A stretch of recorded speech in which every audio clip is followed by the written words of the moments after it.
बिस्मिल्लाहिर्रहमानिर्रहीम।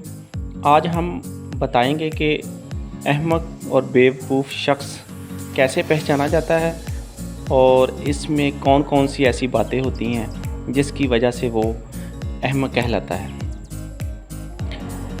बेवकूफ़ और अहमक उसमें ये सिफ़त होती है कि वो जल्दबाज होता है, बात करने के बाद सोचता है, बात करने से पहले नहीं सोचता और हर काम में जल्दी करता है। उसमें हल्कापन होता है, आजिज़ी उसमें बिल्कुल नहीं होती।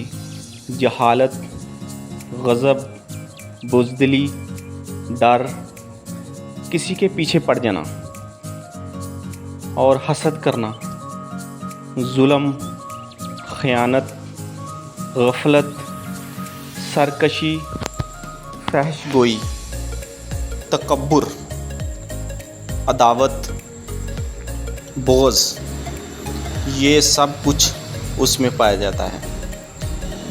अहमक की हमाकत की सबसे बड़ी निशानी ये भी है, इसकी ज़ुबान इसके दिल के एक तरफ होती है, जो दिल में आता है वो कह डालता है। अहमक की मिसाल बिल्कुल उस बोसीदा कपड़े की तरह होती है जिसको तुम एक तरफ से सिलाई करोगे तो दूसरी तरफ से फट जाएगा, और भरे हुए मटके की तरह ना इसे गांधा जा सकता है और ना इसका शगाफ भरा जा सकता है और ना ही वो दोबारा मट्टी होकर काम आ सकता है। अहमक की एक सिफ़त ये भी होती है कि जब आप इसके साथ बैठोगे तो वो आराज़ करेगा, और जब आप इससे दूर होंगे तो वो आपको बुरा भला कहेगा और आपकी पीठ पीछे बुराई करेगा। अगर कभी आपको वो कुछ देगा तो एहसान जतलाएगा, अगर आप इसको कुछ दोगे तो वो आपकी नाशुक्री करेगा।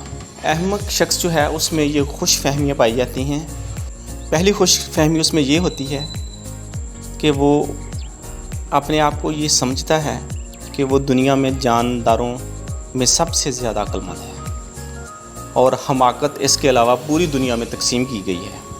इसके बरअक्स अक्लमंद लोगों के यहाँ महबूब और दुनिया में सरदार होता है। अहमक शख्स बात करने से पहले नहीं सोचता, बल्कि बात करने के बाद वो सोचता है। तो लिहाजा जो बेवकूफ़ अहमक शख्स है, अहमक शख्स बात करने से पहले नहीं सोचता, बल्कि बात करने के बाद वो सोचता है। बचने का सबसे बेहतरीन तरीका ये भी है कि वो उसमें हसद बहुत ज़्यादा होता है, तो आप जिस कदर मुमकिन हो सके उससे दूर रहें ताकि आप उसके हसद और गज़ब से बच सकें। शुक्रिया।